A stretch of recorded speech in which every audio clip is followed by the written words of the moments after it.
صدق اللہ العظیم۔ بے شک وہی شخص کامیاب ہو گیا جس نے اپنے من کو پاک اور صاف کر لیا۔ سبحان اللہ۔ حاضرین محترم،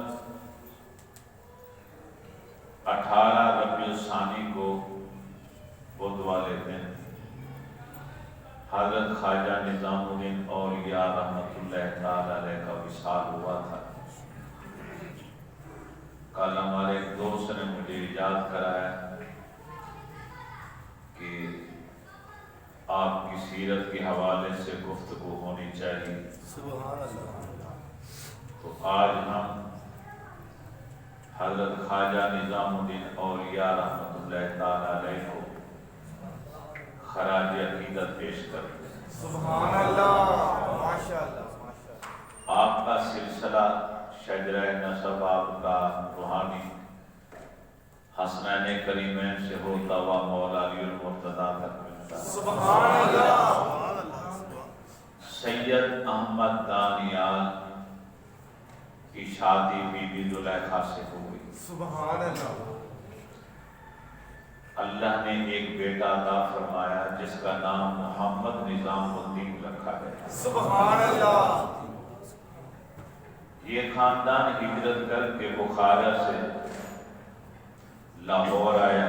سبحان اللہ۔ چند دن لاہور میں قیام پذیر رہنے کے یہ پھر انڈیا دہلی، اس وقت تو برصغیر پاک و ہند ایک تھا، تو دہلی میں یہ خاندان تشریف لے گئے۔ والد کا سایہ سر سے اٹھ گیا۔ اماں جان بیوی زلیخا سود کاٹ کر گزر بسر کرتی ہیں۔ جس دن کام نہ ملتا گھر میں فاقہ آ جاتا تو ماں اپنے بیٹے سے پیار سے کہتی، بیٹا آج ہم اللہ کے مہمان ہیں۔ سبحان اللہ۔ بیٹا پوچھتا ماں اس کا کیا مطلب ہے؟ تو فرماتی، بیٹا جس گھر میں فاقے آ جائیں، کھانے پینے کے لیے کچھ نہ ہو، اس دن اس گھر کے تمام افراد اللہ کے مہمان ہوتے ہیں۔ سبحان اللہ۔ سبحان اللہ۔ ایک دن آپ نے پھر پوچھا، اماں جان کیا اس دن اللہ کھانا بھیجتا ہے؟ تو ماں کی آنکھوں میں آنسو آ گئے۔ فرمایا، بیٹا اللہ ضرور کھانا بھیجتا ہے مگر وہ دنیاوی کھانوں سے مختلف ہوتا ہے۔ اللہ اکبر، اللہ اکبر۔ جو اللہ غذا بھیجتا ہے وہ باطن میں نور پیدا کرتی ہے اور دل میں سرور پیدا کرتی ہے۔ سبحان اللہ۔ سبحان اللہ۔ کچھ عرصے کے بعد جب آپ بڑے ہوئے تھوڑے سے تو ماں کا سایہ بھی سر سے اٹھ گیا۔ دونوں طرف سے آپ مکمل یتیم ہو گئے۔ جامع مسجد دہلی میں نماز پڑھی، ایک آیت آنکھوں کے سامنے گزری کہ اہل ایمان کے لیے کیا ابھی بھی وہ وقت نہیں آیا کہ ان کے دل اللہ کے ڈر سے جھک جائیں۔ جو ہی منظر نامے میں یہ آیت آئی اس پر غور کرنا شروع کر دیا، غیب سے ایک آواز آئی، اے محمد نظام الدین، کتابوں کے ڈھیر میں نجات نہیں ہے، اطمینان قلبی چاہتا ہے تو وہ صرف اللہ کے ذکر میں ہے۔ سبحان اللہ۔ الا بذکر اللہ تطمئن القلوب، دلوں کا اطمینان، دلوں کا چین، دلوں کا سکون یاد الہی میں ہے، اللہ کے ذکر میں ہے۔ آپ نے دہلی کو چھوڑا، سفر اختیار کیا، اجودن میں تشریف لے آئے۔ موجودہ نام پاک وطن شریف آئے. سبحان اللہ. بابا فرید الدین مسعود گنجی شکر رحمۃ اللہ تعالی علیہ کی خدمت. سبحان اللہ. 7 ماہ اور کچھ دن یہاں پر رہے. تو جب جانے لگے تو پیر کامل نے خلافت کا خطہ بھی عطا کیا. سبحان اللہ. اپنی ٹوپی بھی عطا کی. سبحان. تعلیم بھی دی. تسبیح بھی عطا فرمائی. وضو والا برتن بھی عطا فرمایا. سبحان اللہ. اور فرمایا جاؤ غیاث کو جا کے اب ضرورت ہے تمہاری. سبحان. وہاں جا کر اب قیام کرو اور اللہ کے دین کو وہاں جا کر پھیلاؤ. سبحان اللہ. چنانچہ آپ غیاث پور میں آئے، دہلی کے قریب، جس کو دنیا آج بستی نظام الدین اولیاء کے نام سے یاد کرتی ہے کہ آپ کی وجہ سے ہی اس بستی کا نام نظام الدین اولیاء پڑ گئے. سبحان اللہ. آپ بزرگان دین کے طور طریقوں سے ہٹ کر آپ نے طریقہ اختیار کیا. جو بھی آتا تھا فوراً بیعت فرما لیتے تھے اور اپنا مرید بنا کے اسے اسباب دے کے روانہ کر دیتے تھے. کسی نے جو ایک خاص مرید تھا بیٹھا من میں سوچنے لگا کہ میں نے تو پڑھا اور سنا ہے کہ اولیاء کرام کئی سالوں تک لوگوں کو ریاضت کراتے ہیں، مجاہدے کراتے ہیں، محنتیں کراتے ہیں، پھر جا کے ان کو مرید بناتے ہیں. آپ کا یہ عجب طریقہ ہے کہ فوری طور پر مرید کر لیتے ہیں، بیعت کر کے سبق دے کے روانہ کر دیتے ہیں. اللہ نے آپ کو کشف کا علم عطا کیا تھا. اس مرید کے دل میں یہ بات آئی تو مسکرانے لگے. فرمایا ارے پوچھتے کیوں نہیں کہ میں ہر آنے والے کو مرید کیوں کر لیتا. ضروری دل میں سوال رکھنا ہوتا ہے.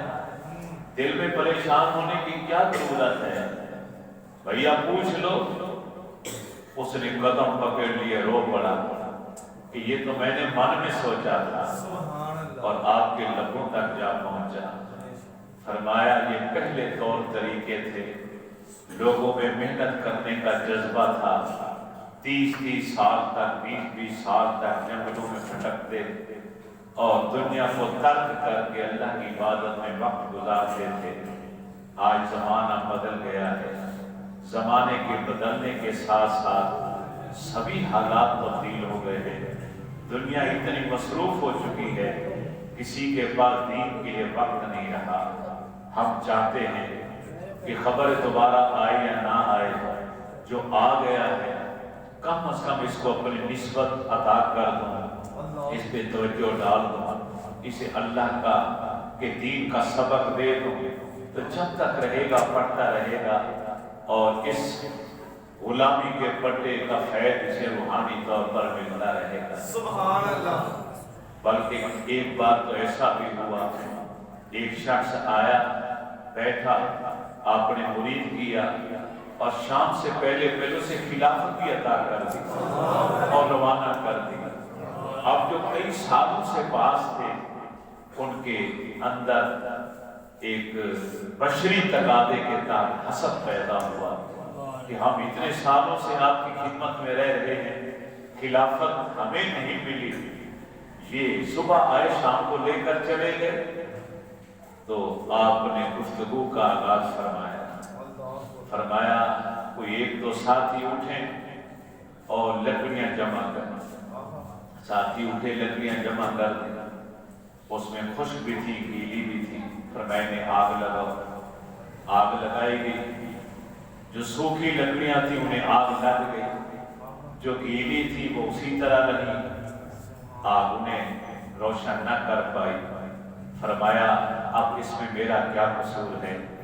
وہ سوکھی لکڑی کی طرح آیا تھا، میں نے دیا سلائی، آگ کی روشنی تھوڑی سی تھی، وہ روشن ہو کے چلا گیا.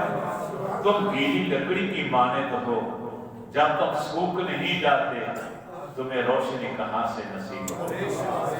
تو یہ کشف تھا جو آپ کو اللہ تعالیٰ نے علم باطنی عطا فرمایا تھا.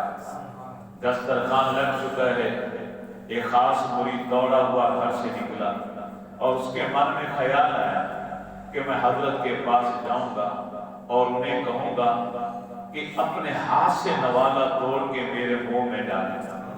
جب وہ یہاں پہنچا دسترخوان اٹھا جا چکا تھا، آپ اس وقت منہ میں پان رکھ کر بیٹھے تھے. وہ آیا، اس نے سلام کیا، فرمایا ساتھیا ادھر آ. قریب آیا تو منہ سے پان کا تھوڑا سا حصہ نکالا، اس کے منہ میں ڈالا. فرمایا جو لقمہ تم چاہتا تھا اسے یہ لیتے تھے. ایک وزیر آیا ملنے کے لیے، وزیر آیا ملنے کے لیے، وہ بھی بیٹھا ہے. دسترخوان لگنے کی باری آئی تو وزیر کے من میں خیال آیا کہ مچھلی کے کباب اگر مل جاتے تو بڑا مزہ آتا، بڑا لطف آتا. مچھلی کے کباب تو اتنا سوچا اس نے، تو مچھلی کے کباب تو تھے نہیں، تو دال چاول جو بھی تھا وہ ڈھک کر کھنا ہوا تھا. تو خادم خواجہ تو رحیم لینے کے لیے آیا کہ حضرت میں دسترخوان بچھاؤں، کھانا تیار ہے. فرمایا ٹھہر جاؤ. کچھ دیر کے بعد پھر آیا، فرمایا ذرا اور ٹھہر جاؤ. کچھ دیر اور ٹھہرے تو ایک شخص ایک ٹرے میں مچھلی کے کباب لے کر حضور آپ کے لیے لایا. فرمایا خواجہ عبدالرحیم سے کہا دسترخوان بچھاؤ. دسترخوان لگ گیا، کھانا چن دیا گیا، مچھلی کے کباب آ گئے. وزیر سے مخاطب ہو کر فرمایا کہ ٹائم کی گنجائش دے کے فرمائش کیا کرو.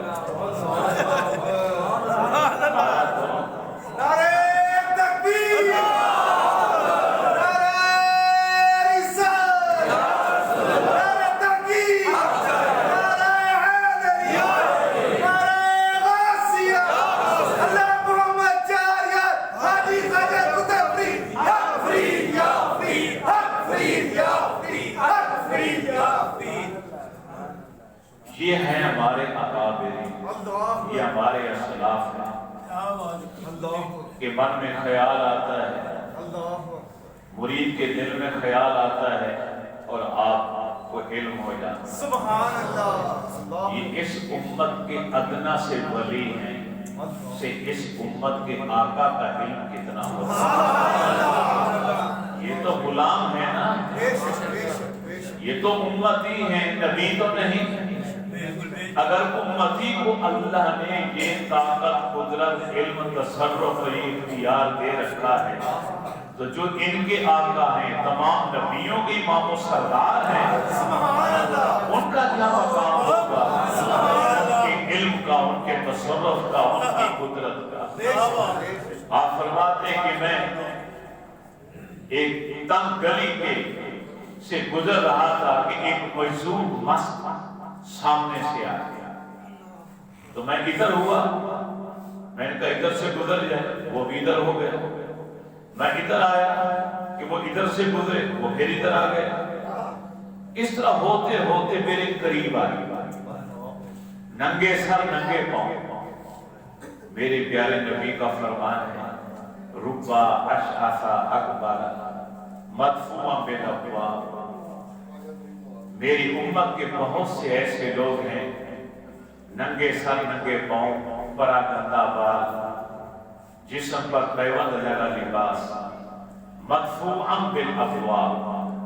کسی دروازے پر جائیں تو لوگ انہیں دھتکار دیں، نکال دیں. فرمایا قسم رب کی جس کی قبضہ قدرت میں میری جان ہے، اگر وہ اپنے لب ہلا کر اپنے رب سے کوئی سوال کرے تو رب فوری طور پر ان کے سوال کو پورا کر دے. ایسا مجذوب، ایسا مست آگے بڑھا. جب انتہائی قریب آیا تو خواجہ نظام الدین اولیاء کو اس نے گلے لگا لی اور سینے سے زور سے کھینچا اور پھر آپ کے سینے کو اس نے چوما اور سونکھا. چوما اور سونکھا اور اس نے دو جملے بولے، الحمدللہ اللہ کا لاکھ لاکھ شکر ہے کہ اس امت میں ایسے سینے اب بھی موجود ہیں. اور پھر دوسرا جملہ بولا اللہ کا لاکھ لاکھ شکر ہے کہ مجھے اس سینے میں اللہ کے عشق اور اس کے محبت کی خوشبو محسوس ہوئی. اللہ تعالیٰ کی محبت انہیں محبوب الہی اس لیے کہا جاتا ہے کہ انہوں نے اللہ سے محبت اللہ سے پیار اس قدر کیا ہے کہ ان کے سینے سے اللہ کی محبت کی خوشبو آس پاس روحانی دنیا والوں کو محسوس ہونے لگ جاتی. سبحان اللہ. ہمارا تو دنیاوی عالم دنیا سے تعلق ہے, روحانی دنیا سے تو ہمارا تعلق ہی نہیں. ہم تو جانتے نہیں کہ روحانی دنیا ہوتی کیا ہے, لیکن جن کے پاس روحانیت نام کی کوئی شے ہے انہیں محسوس ہو جاتا. کہتا ہے وہ مجذوب و مست کہ الحمدللہ اللہ کا لاکھ لاکھ شکر ہے اس امت میں آج بھی ایسے سینے موجود ہیں. اور پھر کہتے ہیں اللہ کا کروڑ بار شکر ہے کہ مجھے آج اس سینے میں میرے رب کی محبت کی خوشبو محسوس ہو رہی ہے. آپ کے 4 خلفاء تھے, نصیر الدین چراغ کے علاوہ امیر خسرو رحمت اللہ تعالی, جو بے پناہ محبت کرتے تھے, بے پناہ اپنے مرشد سے پیار کرتے تھے. ویسے بھی ہر مرید کو یہ حق ہے کہ وہ اپنے شیخ سے سب سے زیادہ پیار کرے. اس کے دل میں عقیدت اور محبت اپنے پیر کی ہو, بشرط کہ پیر کامل ہو اور قرآن اور سنت کے مطابق زندگی بسر کرنے والا ہو. آج اندھیر نگری مچی ہوئی ہے, آج ڈاکو رہزن لٹیرے بیٹھے ہیں جگہ جگہ, آج چور اور ڈاکو بیٹھے ہیں ہر جگہ جو ہمارے جیبوں سے مال بھی نکال رہے ہیں اور ہمارے ایمان کو بھی غصب کر رہے ہیں.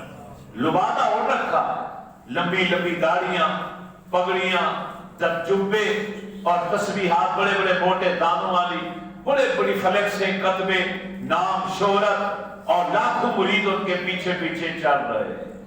آپ کسی ولی کامل سچے ولی کی سیرت کو پڑھیں, کسی نے ریاکاری کسی کے نزدیک بھی نہیں آئی, کسی نے شہرت نہیں پائی. ان کے وفات کے بعد اللہ نے انہیں عزتوں سے نوازا. وہ اگر جنگل میں بیٹھ گئے, کسی پہاڑ کی غار میں چھپ کر بیٹھ گئے, لوگوں کے دل مقناطیس کی طرح کھینچے ہوئے اس طرف چلے گئے. یہ میرے رب کا انعام تھا. لیکن ذاتی طور پر انہوں نے نمائش والا کام نہیں کیا, شہرت پانے کے لیے کام نہیں کیا. حضرت داتا گنج بخش علی حجویری ہوں رحمت اللہ تعالی علیہ, یا حضرت میرا حسین زنجانی رحمت اللہ تعالی علیہ, حضرت طاہر بنگی علیہ رحمہ, پیر مکی علیہ رحمہ, اور حضرت میاں میر رحمت اللہ تعالی علیہ. سبحان اللہ. یہ بھی اللہ والا بڑے عرصے سے میرے پیچھے لگا ہوا ہے کہ آپ حضرت میاں میر صاحب کے بارے میں کچھ بیان کریں. آج ہمارے سید تنویر صاحب کی طرف سے آج رات کو یہاں عشاء کی نماز کے بعد کوئی 1.5 گھنٹے 2 گھنٹے کی محفل ہے شان اولیاء کے حوالے سے. تو اسی کی فرمائش کو پورا کرتے ہوئے ہم آج جو گفتگو کریں گے شان اولیاء بھی قرآن و سنت کی روح سے, اور حضرت میاں میر رحمت اللہ تعالی علیہ جن کے ہم مہمان ہیں, جن کے گھر کے سامنے بیٹھے ہیں, جن کا فیض ہمارے سروں کے اوپر مصطفیٰ آباد کے رہنے والے, ان کا احسان عظیم ہے کہ انہوں نے اس بستی کو اختیار کیا اور آج ہمیں نسبت آپ کے نام سے مل گئی. ہمارا جو بھی اس دنیا سے جاتا ہے آپ کے پڑوس میں جا کے آرام کرتا ہے, آپ کے زیر سایہ آپ کا فیض جاری اور ساری رہے گا, کیونکہ سچا ولی کامل حضرت ذوالنور مصری رحمت اللہ تعالی علیہ, حضرت خواجہ حسن بصری رحمت اللہ تعالی علیہ, بڑے بڑے اولیاء کرام کے بارے میں نے پڑھا سنا. ایک شخص کا بھائی فوت ہو گیا, اس نے خواب میں دیکھا, اپنے بھائی کو پوچھا کیا حال ہے, اس نے کہا بہت تکلیف میں ہوں, بہت تنگی میں ہوں, بہت پریشانی میں ہوں. اور پھر جب حضرت ذوالنور مصری کا انتقال ہوا, اس کے بعد اس قبرستان میں آپ دفن ہوئے, اگلی رات پھر وہ بھائی نظر آیا، پوچھا بولو کیا بنا؟ کہتے اللہ کا شکر ہے، اللہ کا نیک بندہ آیا، اس کے صدقے رب نے فرمایا کہ میرے نیک بندے کی قبر کے چاروں طرف 30 ہزار قبریں بھی اگر موجود ہیں، سب کو میں نے بخش دیا۔ کہتا اللہ کا شکر ہے میری قبر بھی اس کے اندر آ گئی اور ان کے صدقے میری بخشش ہو۔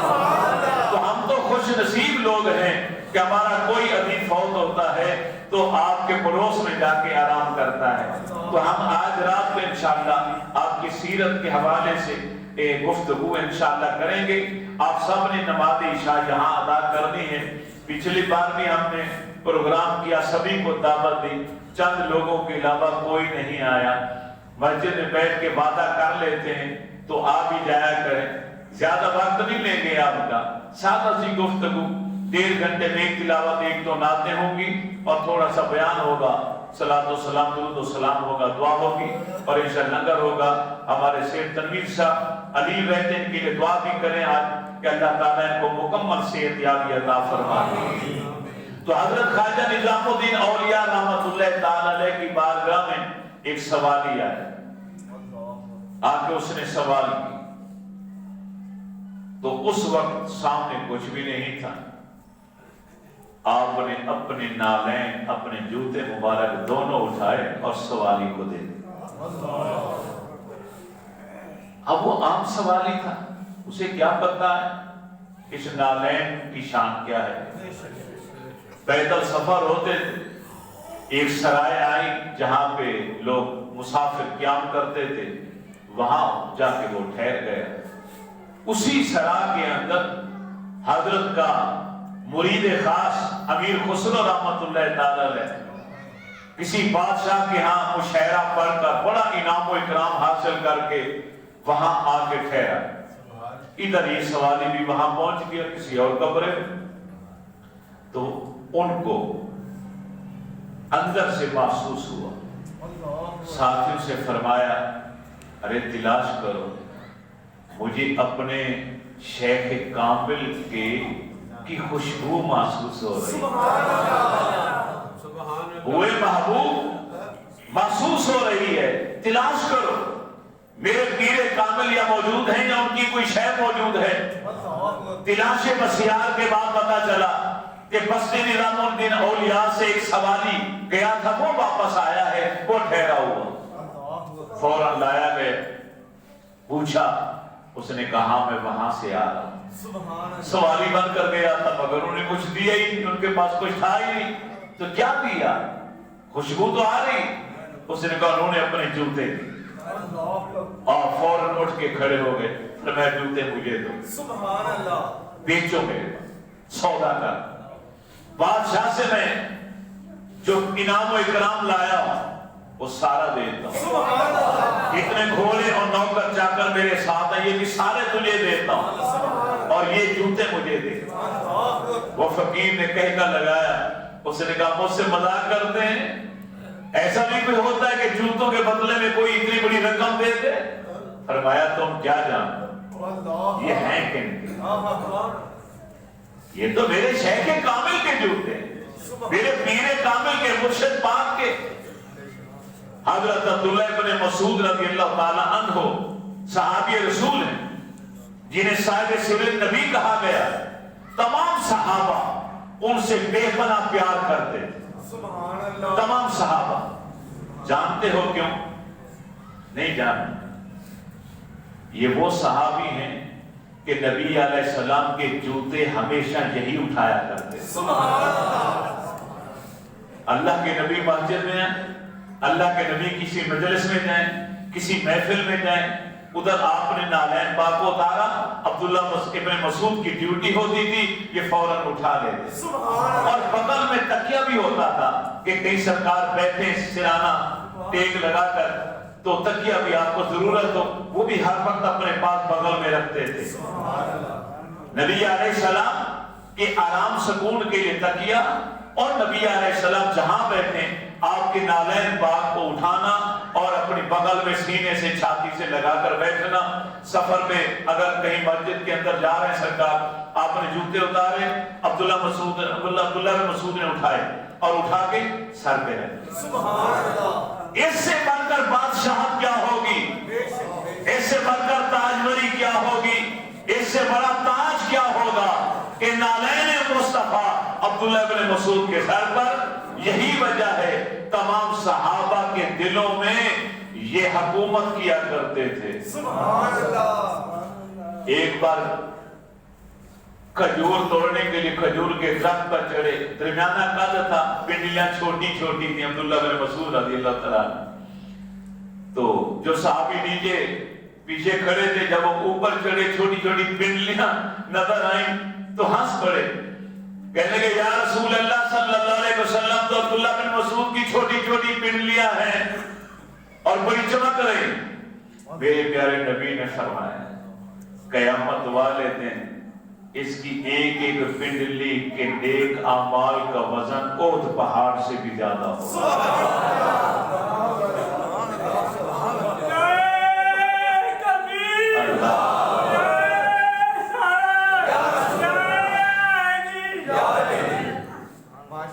فرمایا آج تمہیں نظر آ رہا ہے میرے عبداللہ بن مسعود کی پنڈلیاں چھوٹی چھوٹی ہیں, قیامت والے دن دیکھنا ان پنڈلیوں کا وزن کتنا ہے.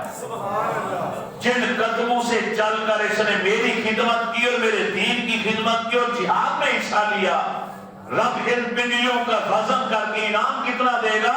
فرمایا اس کی ایک ایک پنڈلی کا وزن احد پہاڑ سے بھی زیادہ ہوگا. تو صحابہ کے پیر و مرشد تو میرے رسول ہیں.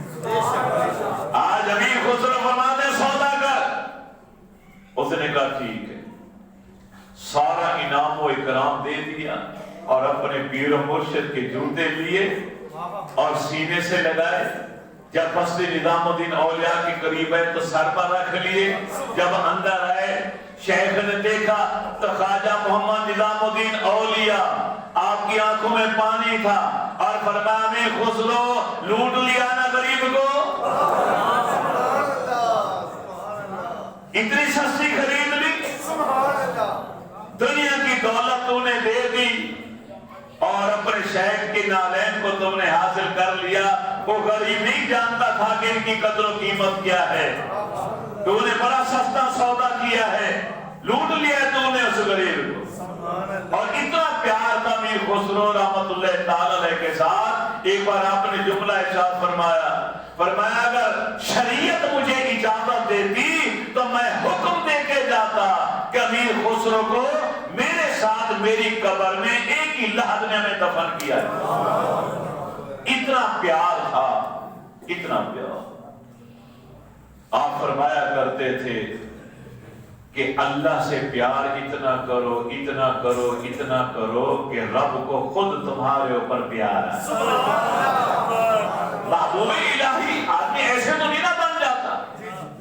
حضرت فضیل بن عیاض جن کا مزار مبارک جنت المالا مکہ مکرمہ کے اندر ہے, جو توبہ سے پہلے اپنے علاقے کے سب سے بڑے ڈاکو مشہور تھے. لوگ ڈرتے تھے ان کا نام سن. ایک گھر کے اندر ڈاکہ اور چوری کے ارادے سے داخل ہوئے تو گھر والا اس وقت نفلی نماز پڑھ رہا تھا اور قرآن کی تلاوت کر رہا. سبحان اللہ. ایک آیت ایسی آئی جس میں موت اور آخرت کا ذکر تھا, وہ باعمل تھا, اس پر ایسی حکمت آری تھی کہ وہی آیت بار بار دہرا بھی رہا تھا, رو بھی رہا تھا, پڑھ بھی رہا تھا, رو بھی رہا تھا. بس قرآن کا اعجاز اور معجزہ اور تاثیر قرآن کی. پڑھنے والا اگر دل سے پڑھے نا قرآن کو, آج بھی لوگوں کے قدم رک جائیں. ہم تو یہاں سے پڑھتے ہیں, دل سے تو پڑھتے ہیں. نبی علیہ السلام کے بعد بی بی عائشہ صدیقہ آپ کی بیوی آئی, اما عائشہ صدیقہ, وہ تمام مسلمانوں کی ماں. میرے رسول نے پوچھا عائشہ کہاں تھی, دیر لگا دی. عرض کرتی ہیں آقا آپ کا ایک غلام بس جو نبی شریف کے کونے میں نماز پڑھ رہا ہے، قرآن اتنا خوبصورت پڑھ رہا تھا کہ میرا دل کیا میں سنتی چلی۔ یا رسول اللہ قرآن بڑا خوبصورت پڑھ۔ آپ نے فرمایا عائشہ اٹھو، آج میں بھی سنتا۔ سبحان اللہ۔ نبی علیہ السلام خود آئے، کیا ہوا؟ اچھا خود تشریف لائے، اما عائشہ صدیقہ رضی اللہ تعالیٰ عنہ ساتھ اور آگے پیچھے پردے میں چھپ کے کھڑے ہو گئے اور وہ قرآن سنتے ہیں۔ سبحان اللہ۔ میرے نبی نے فرمایا الحمدللہ، اللہ تعالیٰ نے میری امت میں ایسے لوگ رکھے ہیں جو قرآن کو دل سے پڑھتے۔ سبحان اللہ۔ یہ کون تھے؟ حضرت ابو حذیفہ رضی اللہ تعالیٰ عنہ کے آزاد کردہ غلام حضرت سالم تھے، ایران کے رہنے والے، ایرانی تھے، غلام تھے، مگر رب نے قرآن کا علم اس کے سینے میں اتنا دیا تھا اور اتنی درد بھری آواز عطا کی تھی کہ جب قرآن پڑھتے تھے تو صاحب قرآن بھی جھوم جایا کرتے۔ حضرت ابو موسیٰ اشعری، حضرت عبداللہ ابن مسعود، حضرت ابی ابن کعب جیسے صحابہ جب قرآن پڑھتے تو میرے رسول کبھی کبھی انہیں فرمایا کرتے تھے آؤ میرے سامنے بیٹھو، جو قرآن مجھ پہ نازل ہوا ہے میں تمہاری زبانی سننا چاہتا ہوں، تم پڑھتے جاؤ میں سنتا چلا۔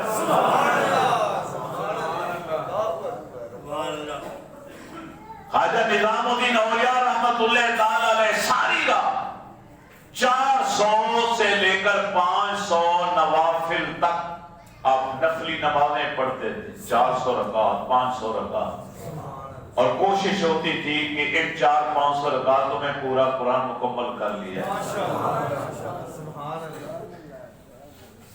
آج فضیل بن عیاض کے کانوں میں آواز پڑی، وہی رکھ دے۔ قرآن نے اپنا اعجاز اور تاثیر دکھانا شروع، 1450 سال پہلے جو قرآن آیا تھا، قرآن آج بھی وہی، اس کا اثر بھی ہوئی، اس کی تاثیر بھی ہوئی۔ پڑھنے والے وہ نہیں رہے، سمجھنے والے نہیں رہے، اس میں قصور ہمارا۔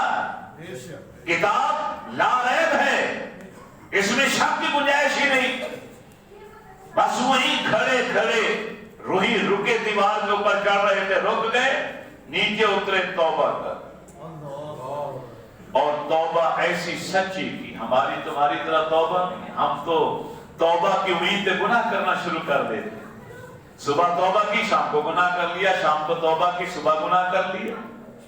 ہم تو سمجھتے ہیں کہ توبہ کرتے جاؤ، گناہ کرتے چلو، جو پھر توبہ کر لو، پھر توبہ کر لو۔ ہمارا دین اس کی اجازت نہیں دے۔ سب سے بڑا ظالم، حضرت عثمان غنی کا قول ہے کہ سب سے بڑا ظالم وہ ہے جو توبہ کی امید پر گناہ کرتا چلا جاتا، اپنی سوچ کے مطابق وہ دھوکہ دے رہا ہے، فراڈ کر رہا ہے کہ میں ادھر توبہ کر لیتا ہوں، پھر گناہ کر لیتا ہوں، پھر شام کو توبہ کر لوں گا۔ کیا تجھے کسی نے احکام لکھ کر دیا ہے کہ اگلی توبہ سے پہلے تو مرے گا نہیں؟ ضرور تجھے توبہ نصیب ہوگی۔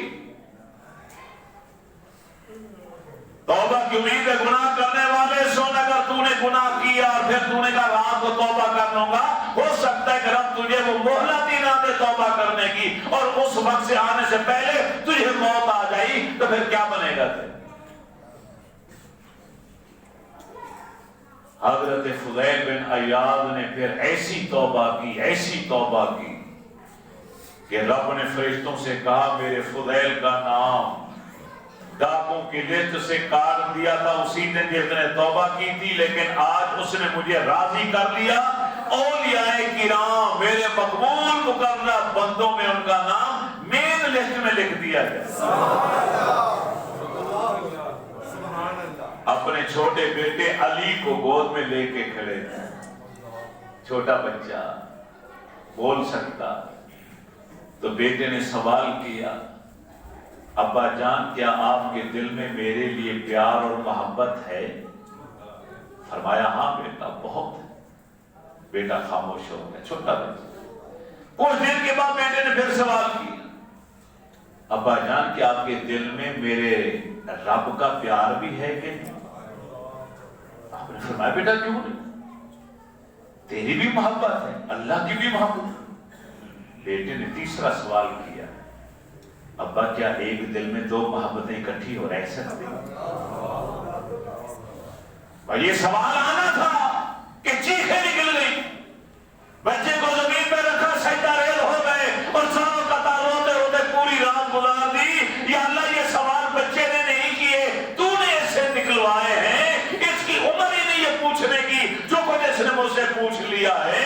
یا اللہ آج میں پکا وعدہ کرتا ہوں کہ مرتے دم تک میرے دل میں تیرے اور تیرے حبیب کے علاوہ کسی کا پیار میں آنے نہیں دوں گا۔ نعرہ تکبیر، نعرہ رسالت، نعرہ تحقیق، نعرہ حیدری۔ بیمار پڑ گئے، اللہ اکبر، اللہ اکبر۔ بار بار بے ہوش ہو رہے، ساتھ ہی ایک جوگی رہتا تھا، وہ اپنے منتر پڑھ کے بیمار کی بیماری کو سلب کر لیتا تھا، بڑا مشہور تھا، لوگ شفایاب ہو جاتے تھے۔ ہماری شریعت کی اصطلاح میں اسے کرامت نہیں کہتے، استدراج کہتے۔ اگر کوئی غیر مسلم کوئی اجنبی اچھوتے کام کر دکھائے، ہوا میں اڑنا شروع کر دے، لوگوں کو ٹھیک کرنا شروع کر دے، تو اسے استدراج کہا جاتا۔ تو استدراج کے عمل سے پولیس نے لوگوں کو شفا دینی شروع کر دی۔ تو مریدوں نے کیا کیا؟ بے ہوش ہوئے، خواجہ نظام الدین اولیاء، تو مریدوں نے اٹھایا، چار بھی سمیت جوگی کے پاس لے گئے، اس غیر مسلم کے پاس۔ وہ تو خوشی سے پھولا نہ سمایا کہ بس نظام الدین اولیاء کا اتنا بڑا بادشاہ پورے بڑے صغیر پر حکومت کر رہا ہے روحانی طور پر، آج میری چوکھٹ پہ آیا ہے۔ اس نے فوراً منتر پڑھے اور آپ کی بیماری کو سلب کر لیا، اب اٹھ کر بیٹھے۔ جب دیکھا جوگی ہے اس کا گھر، سمجھ گئے کہ میرے مریدین نے مجھ سے پیار کرتے ہیں، محبت کرتے ہیں، میری تکلیف ان سے دیکھی نہیں گئی، لہذا یہ اپنی محبت میں، اندھی محبت میں مجھے اس کے پاس لے کر آئے۔ ورنہ ضرورت کیا ہے غیر مسلم کے پاس شفا لینے کے لیے؟ شفا تو میرے رب نے دینی۔ ایمان کامل ہو، رب پر توکل بھروسہ ہو، تو کامل ایمان والا اللہ کو چھوڑ کر کسی اور کے چوکر پہ تو جاتا ہی نہیں۔ آپ بیٹھ گئے، سمجھ کے ساری کہانی کہ مریدوں نے محبت میں ایسا کیا۔ آپ نے جوگی سے مخاطب ہو کے کہا، تیرے اندر تیرے عمل میں یہ اثر، یہ تاثیر کیسے پیدا ہو؟ اس نے کہا میں ایک ہی عمل کرتا ہوں، میرے گرو نے کہا تھا نفس کی مخالفت کرنا، نفس جو کہے اس کے خلاف کر، میں نے ساری زندگی یہی کیا، تو آج میرے اندر یہ روحانی طاقت پیدا ہو گئی ہے کہ میں بیمار کی بیماری کو سلب کر لیتا ہوں۔ فرمایا اپنے نفس سے ابھی پوچھ وہ کلمہ پڑھنا چاہتا ہے کہ نہیں؟ کہتے نہیں۔ فرمایا پھر تو گرو کی اطاعت کر، اس کی مخالفت کا کلمہ پڑھ۔ اسی وقت گرو نے کلمہ پڑھا اور آپ نے کہا الحمدللہ تو نے دنیاوی بیماری سے مجھے نجات دلائی اور میں نے تجھے کفر کی بیماری سے نجات دلا کے ہمیشہ کے لیے جہنم کی آگ سے بچا لیا اور تیرے احسان کا بدلہ بھی ادا کر دیا۔ بدھ کا روز تھا، ظہر کی نماز کا وقت تھا، 18 ربیع الثانی کی شاید تاریخ تھی کہ آپ نے اپنی خلافت کے صاحب کو چراغ نصیر الدین چراغ رحمت اللہ تعالی علیہ کے حوالے کیا اور پھر خالق کی حقیقی سے جا ملے۔ انا للہ و انا الیہ راجعون۔ اللہ تعالیٰ سے دعا ہے، اب یہ ایک اعلان اور بھی سماعت فرما